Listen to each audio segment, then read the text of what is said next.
대한민국의 보다 주도적인 역할을 통해 한반도의 평화체제를 구축하는 담대한 여정을 시작하고자 한다. 네, 앞서 말씀드렸습니다만 문재인 대통령이 베를린 구상을 발표했습니다. 그러나 워낙 또 북한 문제는 상대가 있기 때문에요.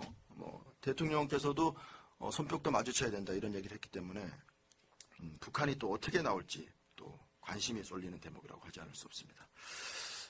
노무현 정부에서 통일부 장관 지내셨죠. 국민의당 정동영 의원 연결해서 이야기 좀 나눠보겠습니다.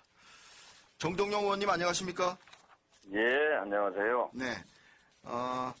어제 이제 퀘르버 연설, 베를린 구산, 신베를린 선언, 여러 가지 얘기가 나오고 있는데, 일단 좀 주목되는 것이, 북핵 폐기, 평화 체제 구축, 북일 관계 개선, 이런 포괄적 해결을, 제안하지 않았습니까? 이거 어떻게 평가하십니까? 네, 사실은 그 방법 이외에, 네. 한반도 비핵화, 북한 핵 문제를 해결할 수 있는 길은 없다고 저는 생각합니다. 왜냐면, 네. 북도, 핵과 미사일 문제와 관련해서, 네. 큰 보따리를 원하고 있습니다. 큰 네. 보따리라는 게 이제 포괄적 해법이라는 말인데요. 네. 우리가 원하는 북한이 핵을 제거해라, 완전히 포기해라. 네. 그리고 미사일을 중단하고 역시 미사일 문제도 해결하자. 네. 라고 하는 것도 우리 입장에서는 그것도 큰 보따리고 네. 저쪽에서 요구하는 것도 큰 보따리라고 본다면 네. 결국 이번 베를린 선언의 핵심은 지난 9년 동안 실패한 압박 붕괴 정책의 폐기 선언이고, 네. 그리고 두 번째로는 이제 남북 간의 네. 평화 공존을 하자 하는 네. 평화 공존 정책으로의 대전환 선언이다 이렇게 보아집니다. 관련해서 우리 대통령은 이제 처음으로 이 평화협정 체결을 언급하지 않았습니까? 예. 이것은 그동안 이제 북한의 대남 정책 그거에 따라서 이제 우리 대통령이 언급하기 상당히 꺼려했는데 말이죠. 어떻게 받아들이십니까? 예. 우리가 그 관행적 사고 또는 과거의 그 냉전적 사고라고 할까요? 남북 대결 시대의 네. 사고로 보면 평화협정이라고 하는 것은 주한미군 철수를 포장한 것이다. 정치공세다. 평화공세다. 그렇죠. 예, 이렇게 규정해왔단 말이죠. 네. 그러나 그것은 이 동서양 진영으로 나뉘어서 대결할 때 시대의 개념이자 규정이고요. 네. 그다음에 한 축이 무너져버리고 완전히 세계가 탈냉전으로 이른바 사회주의 블록이 이제 전부 소멸하고 네. 시대가 달라진 상황 속에서 그 평화체제의 내용은 저는 바뀌었다고 생각합니다. 네. 이미 소련이 붕괴된 이후 직후에 90년대 초에 남북이 유엔에 동시 가입하면서 당시 김일성 주석이 김용남 당시 통일전선부장 네. 대남정책 비서죠. 워싱턴에 보냅니다. 네. 미 국무부에 가서 북미 관계를 정상화하고 미국이 대북 적대시 정책을 폐기한다면 네.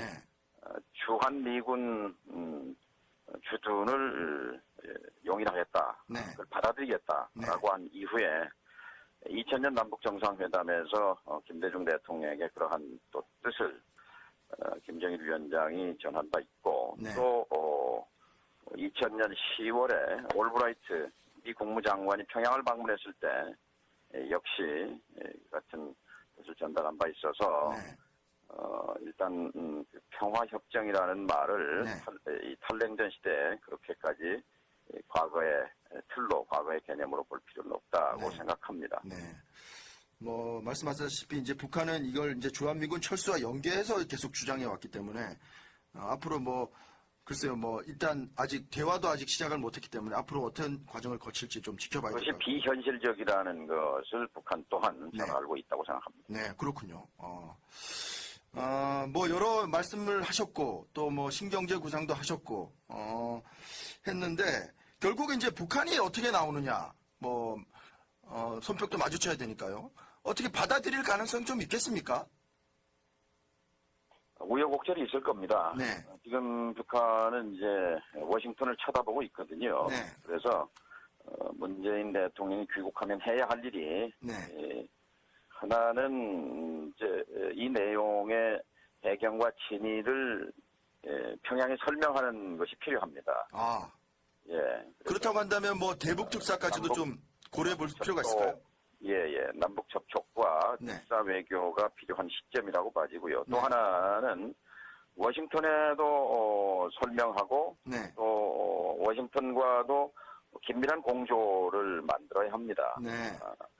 그래야 이제 평양이 원하는 북미 접촉이 성사될 수 있도록 네. 우리가 촉진자 역할을 할 수 있는 거거든요. 네. 그래서 이게 이제 두 바퀴로 가야 되는 거죠. 네. 남북 간의 접촉과 설명 과정이 필요하고 네. 또 미국에 대해서 공조를 가동하는 것이 필요하고 네. 해서 이건 혼자 할 수 있는 일은 아닙니다. 이 네. 포괄적인 해결이라는 건. 네. 이제 중국과 일본을 또 협조자로 끌어들이고 네. 또 하여튼 북미 간의 접촉이 네. 이루어지는 것이 이제 그 입구에 들어서는 것이라고 네. 봐집니다. 북한은 이제 ICBM 발사로 사실상 뭐 한국은 좀 빠져라. 미국과 직접談判으로 가겠다. 뭐 그런 구상을 내비쳤다 이런 분석들이 많은데 대통령은 북한이 돌아올 수 없는 다리를 건너지 않길 바란다. 또 이렇게 경고를 해서 말이죠. 앞으로 북한이 어떻게 조금 좀 자세를 조금 로키로 나갈까 아니면 6차 핵실험 단추까지 눌러버릴까요? 어떻게 보십니까?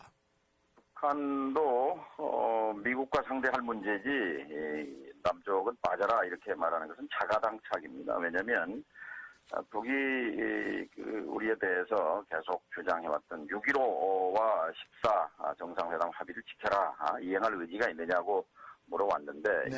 6.15의 핵심은 그 선언 아닙니까? 남과 북은 나라의 통일 문제를 그 주인인 우리 민족끼리 서로 힘을 합쳐 자주적으로 해결해 나가자 네. 이 대목이거든요. 네. 그런데 나라의 통일 문제라는 건 평화 문제인 것이고 네. 이 평화 문제의 결정적 장애물인 핵과 미사일 문제를 그 주인인 한반도의 주인인 우리 민족끼리 대화도 못한다. 네. 논의도 못한다 하는 것은 자가당착인 거죠. 네.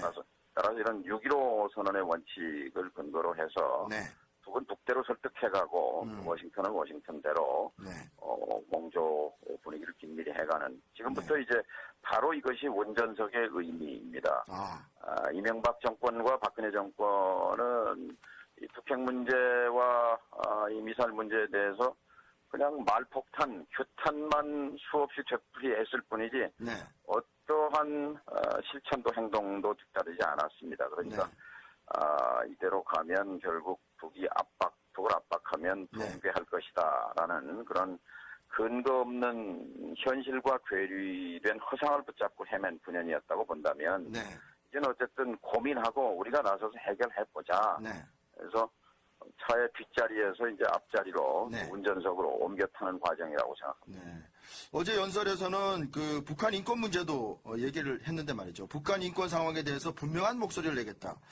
혹시 이것이 또 북한으로서는 또 자신들의 어떤 뭐라 그럴까요? 아킬레스건이라고 그럴까요? 그런 걸 좀 건드려서 대화를 하기에 조금 주저하게 만들진 않을까. 또 그런 지적도 있던데요. 어떻게 보십니까? 지적할 것은 거론할 것은 당당하게 그 인권 문제를 포함해서 네. 지적하고 비판하면서 가자라는 것이고요. 네. 그건 맞다고 생각합니다. 그러니까 네. 큰 틀에서 이 한반도의 평화 문제라는 이 본질이 더 중요한 것이지. 네. 그래서 아까 처음에 제가 우여곡절이 있을 거다라고 말씀했는데 무조건 북이 이것을 전폭적으로 수용한다 이렇게 나올 리는 없습니다. 그러나 이제 큰 방향과 그 원칙을 선언했기 때문에 이제 남은 것은 일관성입니다. 이것은 원칙을 천명했으면 이 원칙과 방향에 따라서 한 발 한 발 이 큰 원칙에 부합하는 네. 실천과 행동 이게 이제 따라주는 것이 중요하고요. 네. 이렇게 되면 결국은 북으로서도 소인들이 포괄적으로 이 문제를 한반도 평화 문제를 해결하자고 해왔기 네. 때문에 결국은 이 궤도에 네. 들어서게 될 거라고 생각합니다. 네. 어쨌든 뭐 북한의 핵 문제, 미사일 문제를 푸는 데 있어서 중국의 역할이라고 하는 것은 뭐 지대하다 이렇게 얘기할 수 있을 텐데 어제 이제 한중 정상회담을 가졌는데 말이죠. 역시 그 사드 문제에 있어서는 중국이 상당히 그런 뭐랄까요, 뭐 불편함을 뭐 얘기하면서 철회를 이렇게 얘기했는데 이 문제는 어떻게 해야 됩니까? 바깥에서 베를린에서 한중 정상회담에서 사드 문제를 본격적으로 네. 뭐 테이블에 올려서 해결할 수는 없는 문제고요. 네. 일단 그러나 거론은 됐지만 한국은 중국의 정당한 우려를 중시하고 네. 이게 중요한 대목입니다. 네. 중국의 입장을 이해한다는 거죠. 네. 그다음에 관련 문제를 타당하게 처리하고 네. 어쨌든 두루뭉술이한 표현이지만 네. 어쨌든 이 문제를 대화와 토론을 통해서 협의를 통해서 해결하자 하는 것이고 네. 한중 관계의 발전을 위해서 장애물을 제거하자 네. 제거하기를 희망한다. 네. 한중 관계 발전을 위한 장애물은 지금 중국의 우리에 대한 경제 제재란 말이죠. 네. 이 문제도 제거하기를 희망한다라고 담음으로써 네. 일단 중국의 입장, 한국의 입장이 네. 서로 개진되고 네. 표명됐다 이렇게 생각합니다. 네. 앞으로의 이제 넘어야 할 산이죠. 네. 뭐 사드는 뭐 대통령은 뭐 되돌리지 않겠다 이렇게 또 얘기를 해서 말이죠. 어떻게 이제 될지 좀 보긴 봐야 될 것 일단 같아요. 시간을 1년 벌었기 때문에 네. 이 1년 동안에 사드를 가져다 놓게 된 배경이 북한의 미사일 발사 핵실험 아닙니까? 네. 이 문제가 문 대통령의 베를린 구상을 시작으로 해서 네. 일단 해결 국면으로 네. 또 협상 국면으로 접어들게 된다면 네. 뭔가 거기서 다른 출구를 찾을 수 있으리라고 생각합니다. 네. 알겠습니다. 그 문제는 좀 거기까지 하고요. 뭐 국내 현안 안 여쭤볼 수 없는데요. 국내 문제보다는 워낙 이것이 우리의 운명에 네. 큰 영향을 미치는 거여서 네. 한 말씀만 더 그러시죠. 네. 드리자면 네. 베를린 구상이 특히 의미 있는 것은 이제 남북 관계에서 대전환이었던 2000년 6.15 정상회담, 네. 김대중 대통령의 3개월 전 베를린 선언에서 출발했지 않습니까? 네. 그래서 3개월 뒤에 남북 정상회담으로 이어졌고, 이제 17년이 지난 2017년 7월 문재인 대통령의 베를린 구상이 발표됐는데요. 그 17년 사이에 많은 또 파란 곡절이 있었습니다. 네. 근데 어쨌든 메시지의 핵심은 우리 한반도가 지금 지각생인데 네. 베를린은 이미 27년 전에 탈냉전으로 가버렸습니다. 통일로 갔잖아요. 네. 이제 우리가 지구상에 유일하게 남은 분단 국가로서 냉전 시대의 잔재가 남아있는 지각생인데 그렇죠. 이 냉전을 해체하자 네. 하는 이제 간절한 메시지고 이게 국제사회에 이제 네. 또 평양에 대해서 하는 그런 입장 천명이거든요. 네.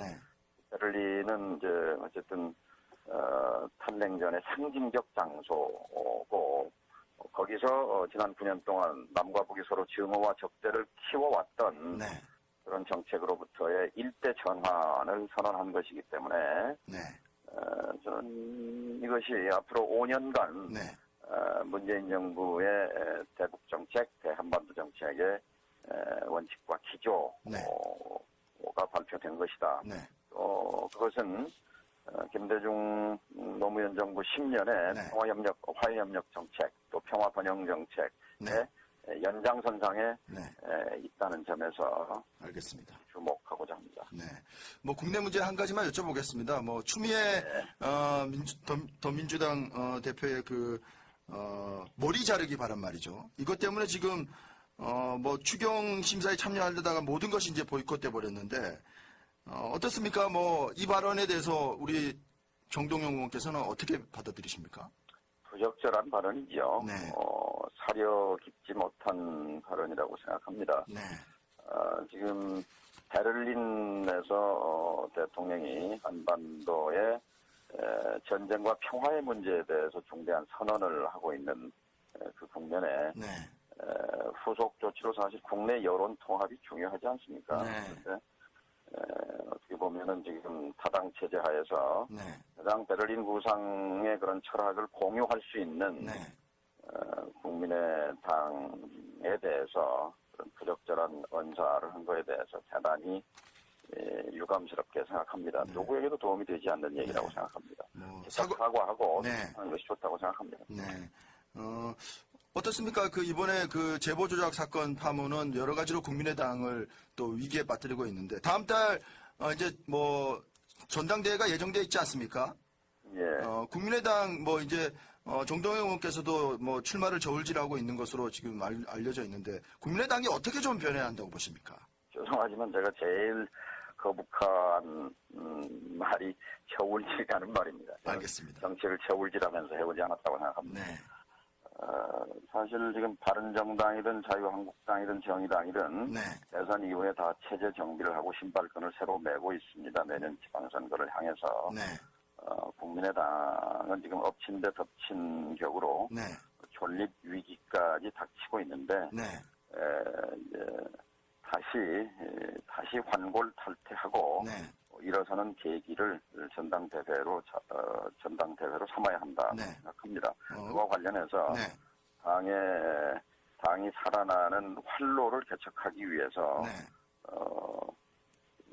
제가 원로분들과 네. 당원들의 얘기를 지금 많이 듣고 있습니다. 네. 당명 개정을 필두로 해서 여러 가지 좀 개혁 조치들을 언급하신 것으로 지금 알려져 있는데요. 어떻습니까? 모든 것을 다 과거에 삼성의 이건희 회장이 뭐만 빼고 다 바꿔라 했는데 네. 정말 국민의당이 살아나기 위해서는 뭐든지 해야 할 시점이다라고 생각합니다. 네.